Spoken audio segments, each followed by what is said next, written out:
आज आपण बनवणार आहोत घरच्या घरी सोप्या पद्धतीने आंब्याची आईस्क्रीम। ह्यासाठी अर्धा लिटर दूध गरम करून त्यामध्ये केसर टाकून मिक्स करून घेते। आता मी ड्रायफ्रूट मिक्सरच्या भांड्यामध्ये सर्व टाकून वाटून घेते।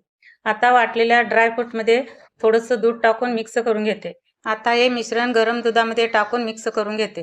ह्यामध्ये एक आता मोठा चमचा साखर टाकून दूध थोडंसं आटवून घेते। आता इथे पाहू शकता दूध चांगला आटवून तयार आहे। आता हे दूध थंड व्हायला ठेवते। आता दूध थंड होईपर्यंत आंबे स्वच्छ धुवून कट करून घेते। तुम्ही माझ्या चॅनलला अजूनही सबस्क्राईब केलं नसेल तर जरूर सबस्क्राईब करा। माझ्या रेसिपी तुम्हाला कशा वाटतात कमेंट्स करून जरूर सांगा। आता इथे पाहू शकता आंबा कट करून झालेला आहे। आता मिक्सरच्या भांड्यामध्ये कट केलेला आंबा, आटवून थंड केलेले दूध आणि थोडीशी अमूल फ्रेश क्रीम टाकून वाटून घेते। आता इथे पाहू शकता आईस्क्रीमचं बॅटर एकदम क्रीमी असं तयार आहे।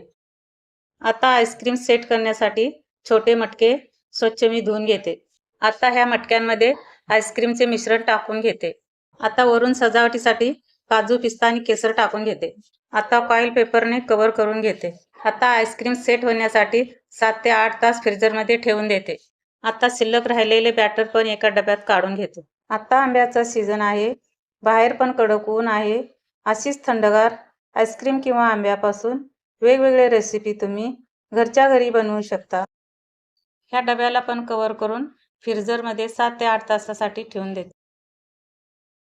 आता 7 ते 8 तास झाले आहेत। मी मटका व डबा फ्रीजरमधून काढून घेतला आहे।